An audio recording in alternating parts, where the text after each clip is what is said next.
Like, there's no excuses. There's always, and then we're like, well, I don't have time. Like, it's not about having time. It's about creating time. Like, if you don't have the time that you need, where can you create more time? When I first started in real estate, a lot of my community they want their ranchos. They want acre properties, you know? I really like working with families looking for that type of property. Mm-hmm. Sí, señor. Yo vendo ranchos.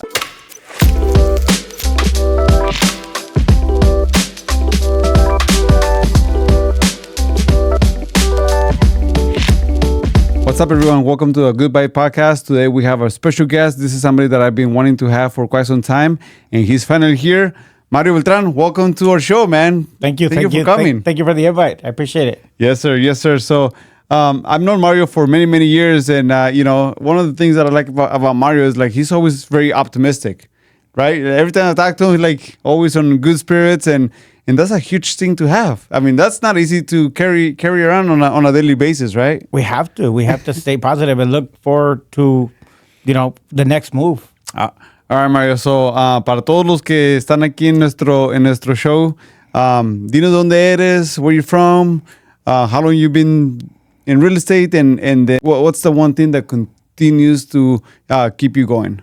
Well, para todos los que no me conocen, mi nombre es Mario Beltran. My name is Mario. I'm 40 years old. I turned 40 this year, man. You're catching up to me. I've been in the industry for 10 years, going on 11. I was born in a town close to Culiacán, Sinaloa. Okay. And I've been here since I was 5 years old. So your parents, at that age, I mean, they just decided to move or? Get up and move, yeah. Yeah. Yeah, the economy, right? Yeah, we had, my mom had family members over here. Mm-hmm. Mis tíos ya trabajaban aquí en el campo. Yeah. So they said, make the move. It was probably the best thing that ever happened to my brothers and I. That's crazy, man. And when you mentioned they came here working, you have family members working in the campo.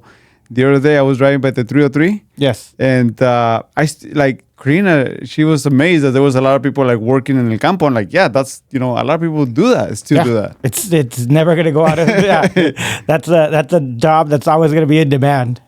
All right, Mario. So let's bring us back. Like, before you got into real estate, what were you doing before? Did you even thought that this is something that you wanted to do? Oh, so I've been in sales since I was 18. Okay. I used to work for a company called Fry's Electronics. I remember. Yes. I used to love going to Fry's Electronics on the weekends. Oh, man. I actually got a job because I was unemployed. Yeah. So I didn't have a job. And I'd go mess with the stereos and the speakers and stuff like that. And passed by, saw the applications, got hired. I worked there for 10 years. Jeez. Worked my way up to a department manager and learned the sales environment there. Right. So I'm very thankful for those years of training there. Transitioned over to furniture. Worked at Ashley's Furniture for a couple of years. That was a great place. Met a couple realtors that were staging homes, so they'd go buy furniture there. Yeah. And hit it off with them. They're like, "Hey, you should go into real estate." I'm like, "I'm in. Let's do it." Yeah. And took my test, passed, and called them up, and things didn't work out with them directly, but. Made my way into the industry. So at the end of the day, I'm thankful for that as well. Yeah, because they give you the extra push, right? Yeah. At the beginning, like gave you the idea. They planted the seed to absolutely just to go for it. Sometimes you have everything that it takes to get there, but you're doubtful or you don't think about it yourself. If somebody like just kind of like, hey, come on, I'm gonna. Like you can do it. Yeah, that's all you need. And sometimes that's the biggest thing. Like we need that. Consistently, just because we doubt ourselves almost every single day. Yeah. Right? Absolutely. Cool, man. So you went in the furniture, or you were in the sales working at Fry's Electronics. You were at Ashley's working as selling furniture, right? Selling, yeah. And then so when you got into real estate, I mean, did you already own a home or were you living with your family? What was No, I had already bought a home. Lost a home because I bought in the 2000. That's when the market shift. Yeah, 80-20. Thank you very much. 80-20. Yeah, remember those loans? Yeah, man. At that time, I didn't know what I was signing. Yeah, they're like, sign here. You qualify for a house. I'm like, thank you. Oh, when I was 18 or 19 while I was working at Fry's. But when I got into real estate, I also had a home, and I eventually sold it. I had actually just sold my house when I got into real estate, and I I was fresh. I was ready to go. Like everything. I knew the sales experience, but I didn't know real estate. Yeah. So it's kind of like a big shift. It was a big shift for me, and I had been in like a competitive nature with myself and other Industries. Yeah, so I was top producer, and then I came in for the first few months. Yeah. And I'm like, no vendo nada. I'm like, I need to go back to selling couches, man. That's easier, right? Yeah, it was easy. You just sit down and wait for somebody to come in and ask for a piece of furniture. Yeah, you know what? The one thing about real estate, and it takes a little time for people to really understand and things for to click. Is this is not a sales business? I don't honestly don't see it as a sales business. Absolutely not. This is more of a service business. Like you gotta relationship. You gotta know these people. You gotta like really guide them through the process. Because if you just treat it as a sales, then there's only so much that you're gonna be able to do or nothing, right? 100%. I'll be 100% transparent. Yeah. When I initially jumped into the business with those realtors that kind of gave me the push, it was a financial motivation. You can earn this much, go do it, this, and I'm like, I'm in. I'm it. Let's do it. I want to make 100,000, 200,000. Let's go. Let's go. I was just 30 at the time, so I was like really looking forward to it. And then I eventually got into the business, slowly kind of worked my way in. I had no relatives, no family members, nobody that I've ever known was in the business. So I had to learn. It was a lot of just trial and error at the beginning, but the motivation shifted. It was no longer a financial gain that was the motivator. It was watching little kids, being with the family that never thought that it was possible for them to achieve home ownership. Yeah. And you've seen it happen, Yeah. Where they bring the kids, they bring the wife, the husband comes in, and the kids are fighting over the room without even like having a chance, or they know what's gonna happen. Este es mío, este, I call this one, right? Yeah. And to get them to where you go over all these hurdles, get the loan approved, get negotiate terms, everything. And then you hand them the keys to where you're like, you look at the little man, you're like, you got your room. You got your room, right? Exactly. I think that's the best feeling about doing this. Absolutely, it is. Getting to the point that they get their keys and they're so thankful about going through the process. I've developed so many relations, so many friendships off of this business. I have friends initially that I've helped 10 years ago that we stay in touch. That carne asada, quinceañeras, bautizos. Yeah, you've been in every event. Yeah, absolutely. Yeah, that's cool, man. So, all right, so you got into real estate, and then it took you a while to kind of get started. Did you ever question yourself, like, do I really want to do this? At what point in your career did you start questioning yourself? That whether you wanted to stay, continue doing this, following this path, or maybe trying something different? I'll be 100%.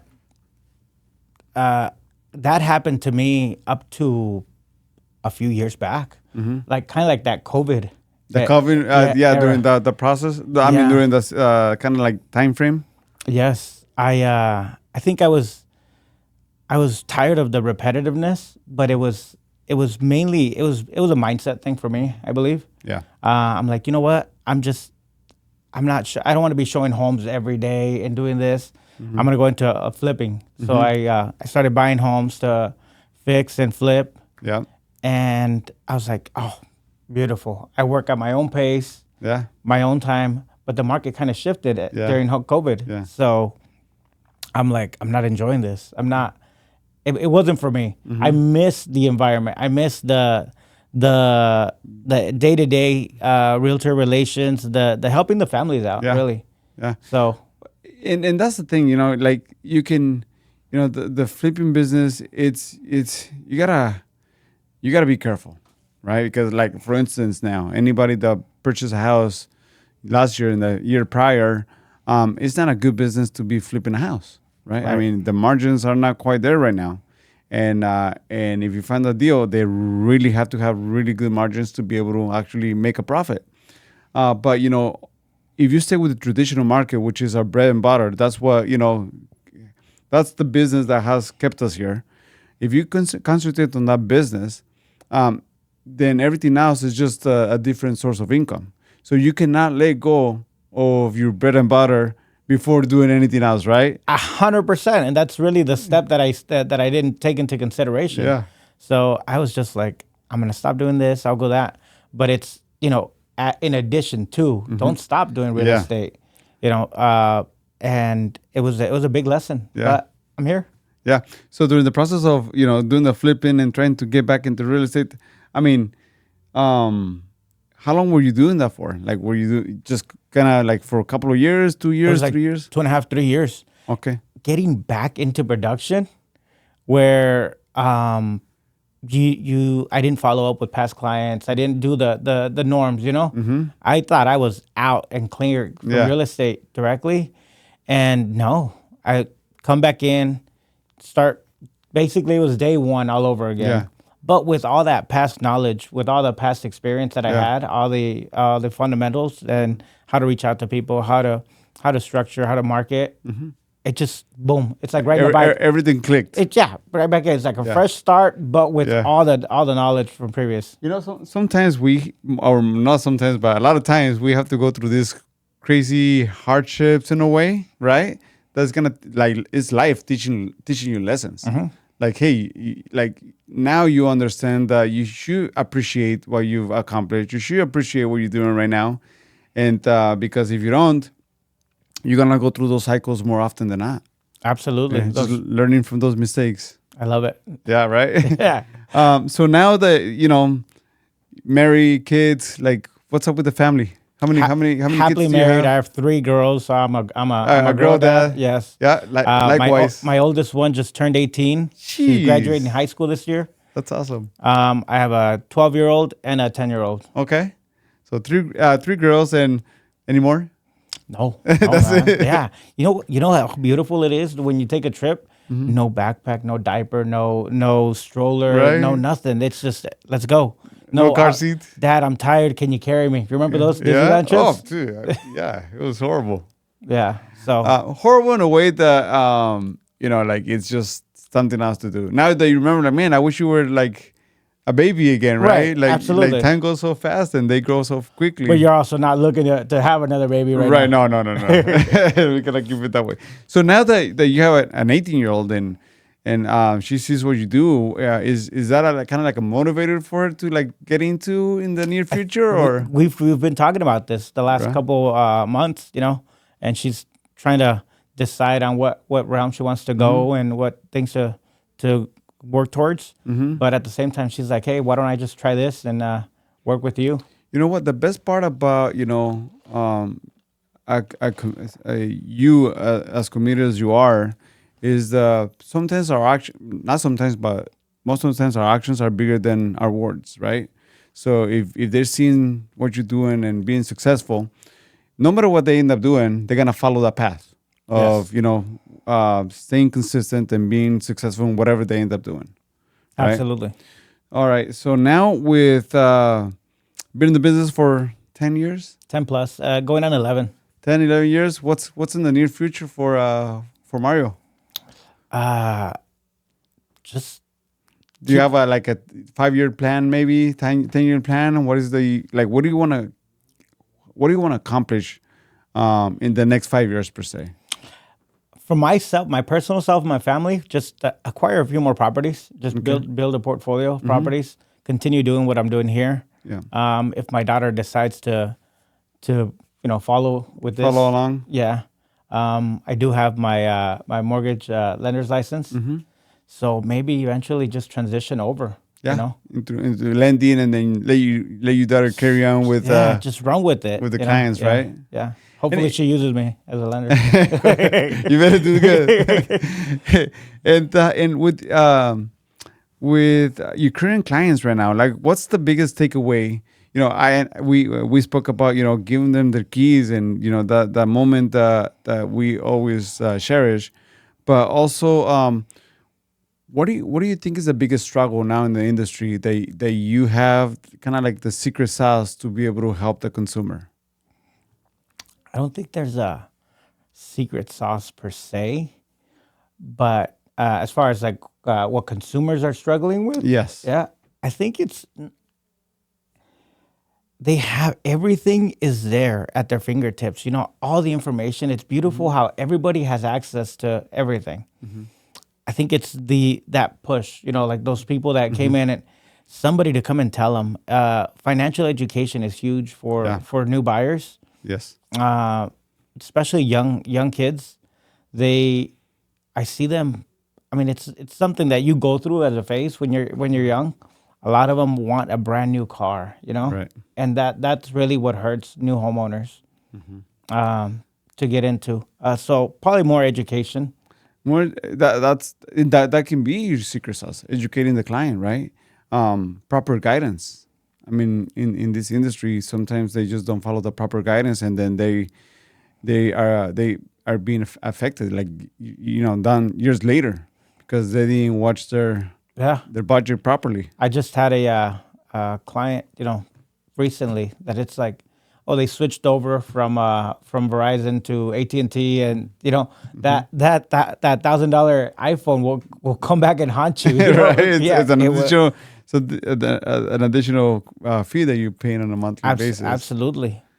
All right, so now with this kind of market, what's the one thing that you're shooting for? What's your niche client? What's your niche? Where you want your business to come from?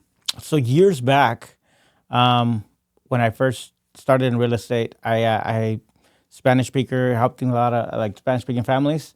A lot of my community they want their ranchos. They want acre properties. They want to be able to have their space to breathe. And I really liked working with families looking for that type of property. I used to always put on my post or de que sí señor, yo vendo ranchos. I remember. Yeah. You were like so consistent on that. I was, and I learned a lot. That it is residential real estate, but it's with the twist, right? You have to know your things as far as like septics. Yeah. I saw you made a video about septics, right? Septics, water wells, whether they're shared or they're owned. Exactly. Meets and balances. Some of those like lots don't have fences, so getting it surveyed. Yeah. What you can do if you can subdivide. So I got to learn a lot about acreage. All right, you got to bring it back because I know our people here wants un ranchito. Let's do it. So ranchitos, and then you're able to help anybody purchase any kind of home, right? For the most part. Absolutely. New homes, resale, whatever you're looking for, I'd love to be able to help out. On the days that you're not working, well, let's bring it back a little bit before we go to the next question. So I've known Mario for many years, and then just recently I reached out to him. I'm like, hey Mario, what do you think about joining the team, man? Like I know you've been in the business for a while, and he's like, you know what, I'm in. Let's go. And I was surprised because I'm like, all right, he's been in the business for a little bit, but I was thankful that you say yes. What's the one reason that you decided to come on board and be part of our team, man? I talk about this with other agents, and for me, it was the growing pains, the having to do everything on my own. It's kind of like a stubborn kid. You have, right? Oh yeah, the ego, the stubborn. Yeah. So I've been in the industry this long. I'll be here in the Luna team a year in June, and I mean I've had a team, I had a brokerage, and I know all the work that it takes, and I got tired of doing all that work. And I compare this, joining the team, compare it to like being stuck on the I-10, right? Sometimes, have you ever been on the I-10 when it's packed and you're switching from lane to lane, right? And you're like, and then as soon as you switch to that lane, what happens? It stops in the lane. Yeah, right? And joining the team felt like getting that nice, beautiful plate to go on the HOV lane, just smooth. Yeah. There's so many things, systems and processes that are set for you here. Yeah. There's so many tools that take advantage of. So it's helped my production grow and freed up some time for me. And the best part is we take those little things for granted, right? We like, all right, I don't need none of that. I can memorize everything. I can do this. But when you're 10 years in the business, what happens to your memory? You have so much in there, and the whole I know it, I can do it. The I can do it versus the will you do it. It's two different things there, and you always need some type of motivation, some type of guidance. No matter what level of production you're in, you always need a coach. You always need somebody to help you get there, help you move on to the next level. Just have a second set of eyes. Yeah. A different perspective. Yeah. Don't get caught. Don't get caught sleeping in the wheel. Yeah, exactly, Right? exactly. So what's on the days that you're not working, Mario? And thank you for telling everybody like what's the reason of why you joined our team, and we appreciate you having you being part of it, and also being part of one of our mentors, right? Yes, thank you. Mentoring other agents and helping them out. We have 5 agents right now that we're working with. I think in that when you're helping somebody else, go through the learning curve, the growing pains. I think that kind of gives you some kind of fulfillment, right? Like helping other agents. Like you've been there, you've done that. 100%. Yeah, I like working with new agents because you kind of help them eliminate some of that time and mistakes that you made when you first started. But at the same time, it keeps me involved, So hey, if I wouldn't have been here on Tuesdays nights making calls, if I wasn't here with them, right? So it keeps me busy. It keeps you accountable as well. Absolutely, right? Absolutely. I can't tell somebody to do something if I'm not doing it myself. Exactly, right? Yeah, 100%. Like that's the one thing that like I teach by example. Like I need to show up so I can teach others. If I'm not showing up, I how can I teach something that I'm not like doing? Right. It's hard. It's almost impossible. Right. Yeah. Don't like the typical. Don't do as I do. Do as I say. Yeah. Right. Yeah, exactly. No. So on the what's your routine like? I mean, having your 3 girls, your wife.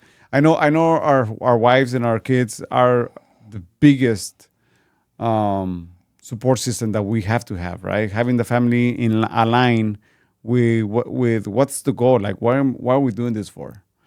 Do you have those conversations with your family often? Yeah, we touch on it here and there. I've gone through different phases in my life, and right now, yeah, I'm truly at a place, family wise, home life wise, where it's been the best time in many, many, many years. So my oldest is a little bit grown. I recently went sober. For it'll be 2 years, 2.5 years. Congrats, man! Thank you. Congratulations! Thank you. That's huge. And that's changed a lot in my business and in my life.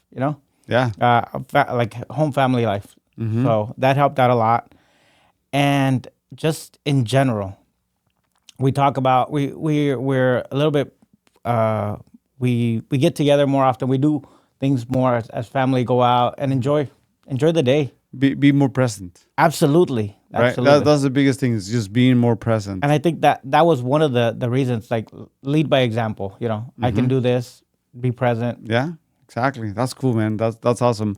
And that was gonna be my next question, is on the days that you're not working, what's your favorite hobby? Like, do you even have a hobby? Family time? Yeah, family time. I think I've spent many years dedicating my free time. Well, it was working was always a priority, to where I neglected being present. So now I'm like catching up and enjoying as much as I can. That's good. That's awesome. And for anybody that is trying to get in the business, or anybody that is in the business and they feel a little bit stuck, what's the one thing that kind of changed your outlook about the business, about being a realtor and everything that you do? What's the one thing that you're like, you know what, this click, and I'm not going back to what I was doing before, or maybe I'm new to the business. This is what you should be doing. It's consistently show up. I look at myself as self-motivating yourself is huge, especially in this business, because no one's gonna wake you up. No one's gonna go to your bed and be like, hey, come on, vámonos, dale. Yeah. It's gonna be, how bad do you want it? Yeah. That's it. That's the only drive that's out there. Yeah. And it gets to everybody, I think. When you get comfortable, complacent, and you're like, I'm good with this. And no, I see myself sometimes. I'm like, I have nowhere near the business that Ruben's closing right now. How is he in the office before me and stays after me every day? I'm like, come on. And that's the thing. Like, there's no excuses. There's always, and then we're like, well, I don't have time. Like, it's not about having time. It's about creating time. Like, if you don't have the time that you need, where can you create more time, right? And it's gonna push the envelopes. But I'm not waking up at 4 a.m. to go to the workout. I'll tell you that right now. Yeah, I draw the line. That's where and that's the one thing, right? It really depends on what you're shooting for. So that's one of the advices that I give everyone. Like, hey, do you want to be proactive or reactive? How do you want to handle your day? If you're gonna want to be proactive, that means that you might have to wake up a little bit earlier. And it doesn't have to be as crazy as 3 a.m., but maybe 4, maybe 5, maybe an hour earlier.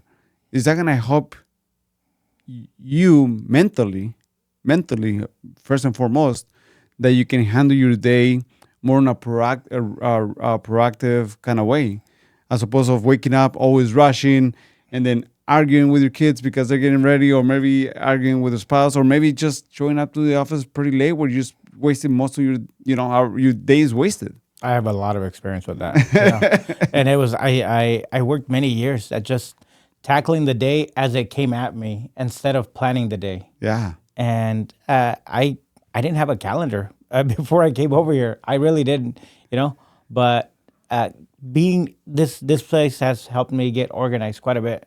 So just working off of a calendar, planning things for tomorrow, the next day, the week in general, knowing what you're going to do, instead of like double booking. Somebody comes at you, hey, let's go do this. Yeah.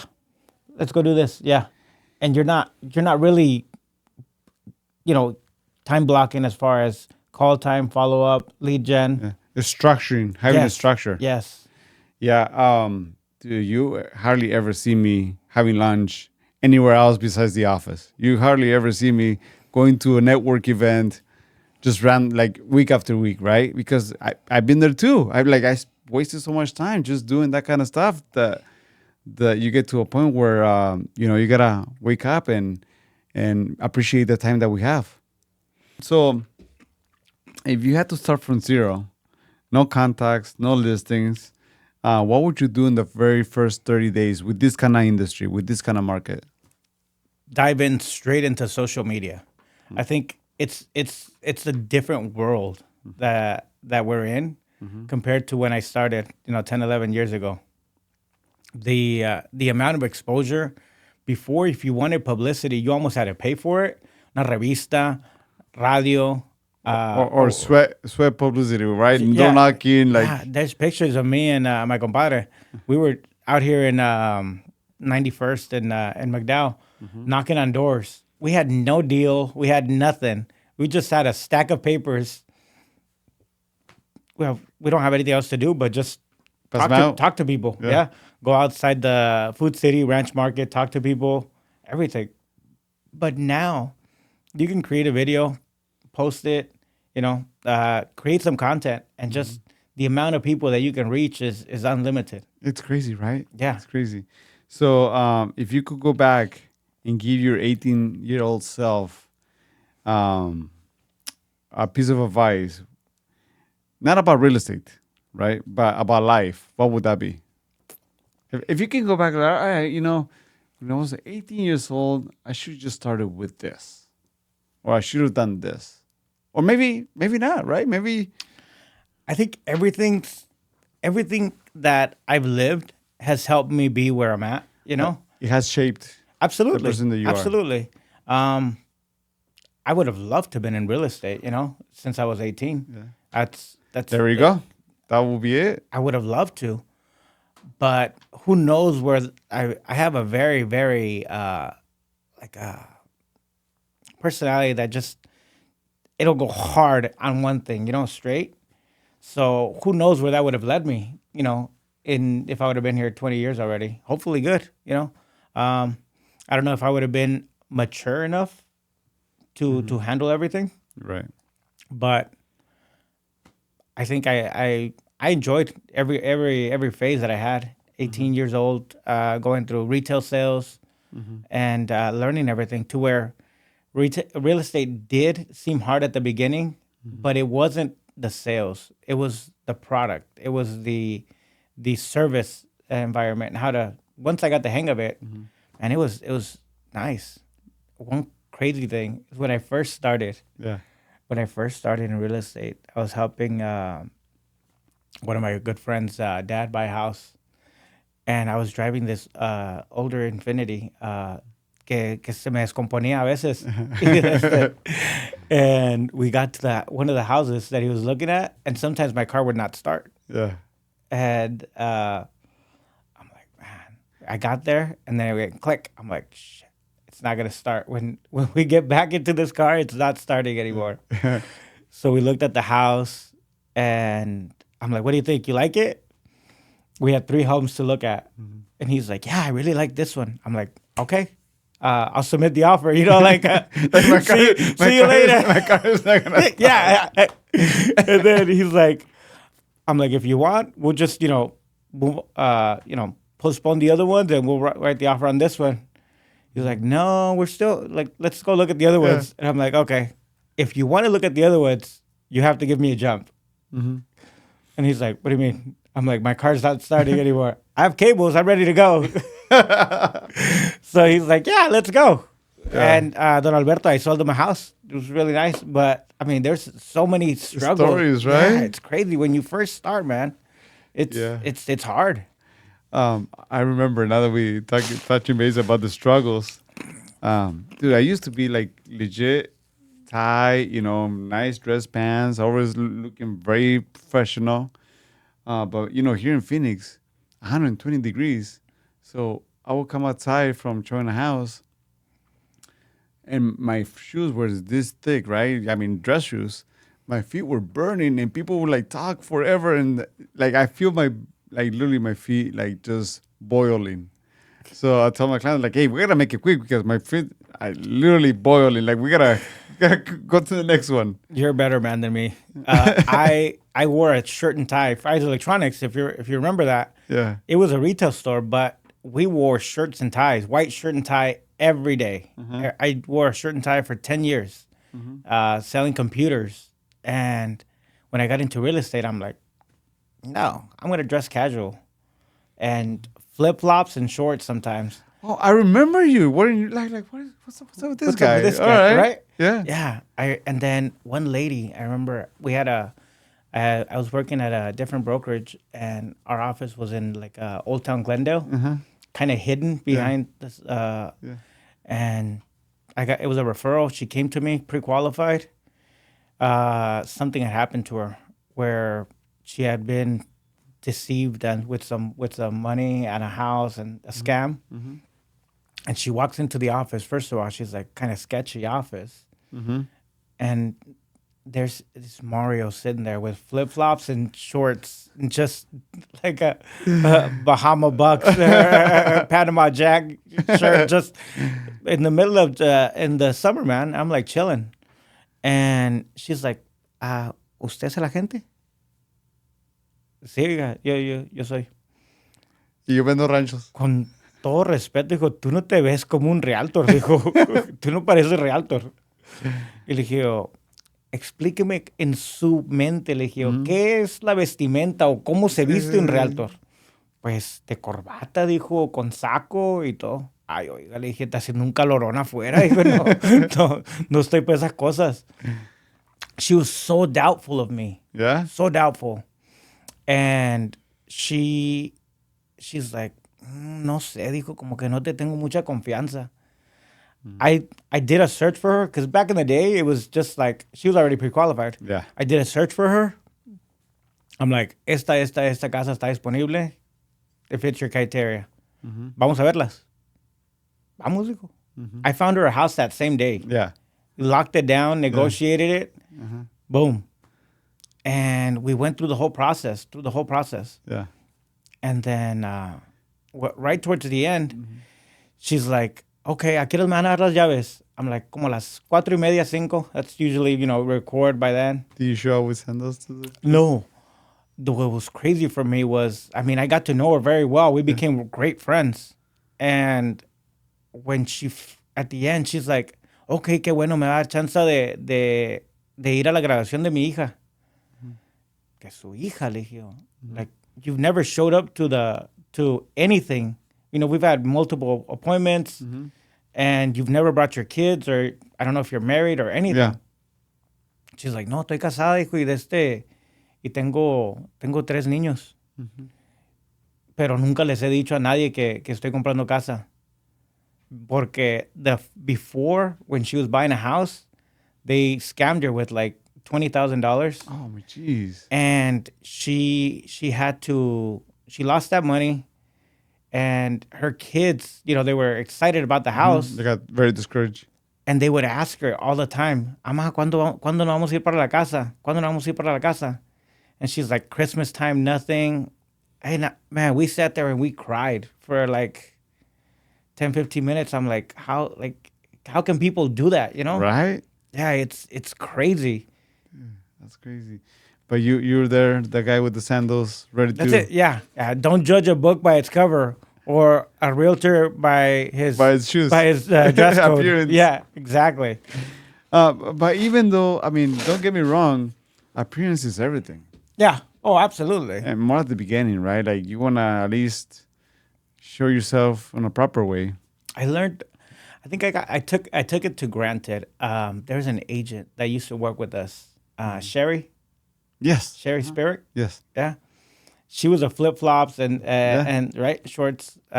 She's like, I want to be casual. She's like, if you're not gonna work with me based on how I look, I'm there to provide my full service. But people don't know that, right? People don't know that. How am I supposed to know that you're gonna give me that great service?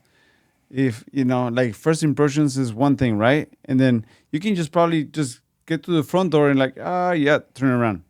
It's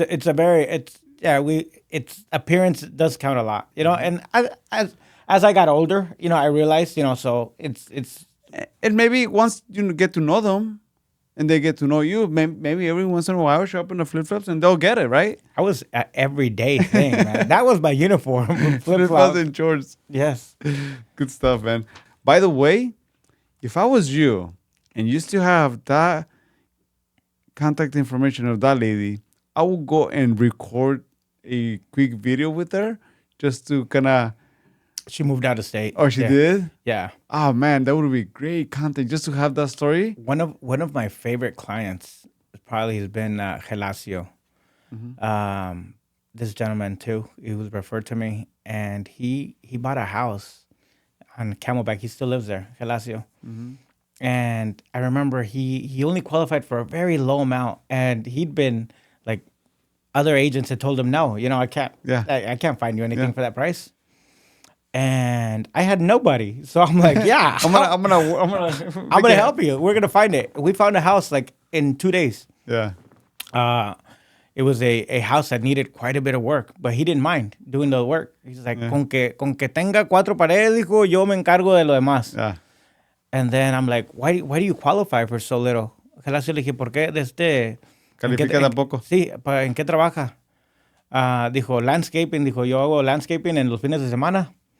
Pero entre semana, dijo, yo soy, he was like a janitor for Brophy. Okay. And he's like, they only pay me this much. I'm like, ¿y gana más en landscaping? Sí, dijo, gano bastante más en landscaping. Pues déjese cosas, le dije, póngase a trabajar de landscaping, le dije, y no, Mario, dijo, landscape, dijo, en papel gano más en landscaping, dijo, pero Brophy me paga lo que yo jamás pudiera ganar en este mundo, dijo. Because he worked there, his kids got to go to Brophy and Xavier for free. Okay. On a scholarship. Yeah, nice. And he's like, I would never be able to pay for this school on my own with any job. Yeah. And I still talk to him. Mm-hmm. And he didn't speak English. His son graduated from ASU with a major in English. And he's like, they've now opened up their own landscaping company. Dude, that would be a great story to have. So I talk to him every once in a while, and he's like, man, he still lives there. I go back to your old clients. You know, those stories, I think just kind of bringing them back, because everything will click right away, right? Like going back to those memories, it's so easy to remember, and more when it's like that, you know, years later, and now the kids already graduated from school, and that's the reason that the dad, you know, stay at the job where he was, and then he's going the through sacrifices the that you make, right? Dude, that would be a great content video. So just some insights, you know, how you can utilize that to, you know, not just for that's gonna help your business, but also to, you know, continue that relationship with your clients. I think it's a big thing, exposing people to what you've gone through, or to what other people have gone through. Mm-hmm. You know, it's huge, not to sell people on the idea, but to let them know whether if you're in this situation right now, you can do it. There's other people that have been in that same place or even worse that have taken this. Done it. Yeah. So home ownership is obtainable. Yeah, 100%. All right, last question. This is it. We're going to end our podcast with this. This is something I like to ask a lot of people, and let's see if you can get it right. What's more important, time or energy? I think both play a key part, but I think time. All right. Time. Let's hear why. I think time you cannot recuperate. Mm-hmm. Energy, there's you can change. You can as far as what type of energy. Well, I mean, like having, you know, like good vibes, right? Like good energy, like the energy that you provide to everyone else. Yeah, that's always going to help you. So that type of energy is if you want to be in a good mood, if you want to be surrounded, just I think Jackie kind of tells me, because anytime she's like, "Hey Mario, how's it going?" I'm like, "Amazing." Mm-hmm. You know, it's going great. Like what do I get by focusing on the bad? If something bad happens to you at the beginning of the day, you can either run with that and you can have a bad day throughout the day, or you can just move on, you know, and make the best of it. So I'm sticking with time. With time. Yeah, time. because all right. That's a good choice. It's not something you can get back. Yeah.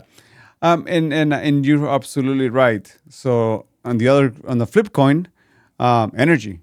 Because if you don't provide the right energy, it doesn't matter how much time you have, it doesn't matter. I mean, there's millionaires, billionaires that they have everything that they want, but they just don't have the right energy that they're providing to their surroundings. And time doesn't really matter, right? Because they don't have the right energy. That's a flip coin, right? That's a flip side. So both of them play a big role in everything that we do, in having the right energy, the good vibes, the right vibes that you're providing to the consumer, to your clients, to your friends, to your family, to everyone that is surrounding you. I think that's the biggest factor. The environment where you are. That's huge. That's the biggest factor. That's huge. That's what that'll motivate you, or basically or derail you, based on who you surround yourself with, or your actual environment. Right. All right, Mario. Well, thanks, man. Thank you for being part of this show. We learned a lot about you. If anybody's thinking about buying un ranchito, si quieren comprar un rancho, si quieren comprar una casita o una mansión, nunca sabe. ¿Dónde te pueden encontrar? Mansiones no, por favor. Por favor, no mentiras. Si usted casa quiere vender o comprar, a Mario tienen que marcar. 602-872-6797. Búsqueme a Mario Beltran Espinosa en las redes sociales. Y ¿cómo dice your ranchito saying? Sí, señor. Yo vendo ranchos. Good stuff. All right, everyone. reach out to Mario if you're thinking about buying or selling. He's part of the Luna team. He's a great realtor, great guy. We're very thankful to have him here being part of us. And once again, man, thank you for being part of this show. And if you're thinking about buying or selling, reach out to Mario, reach out to the team. And if you like this episode, please make sure to like, share, subscribe, and everyone that comes our way, we are very thankful for everything. So thanks, man. Thank you. Thank you. Next time, hasta luego. Have a good one.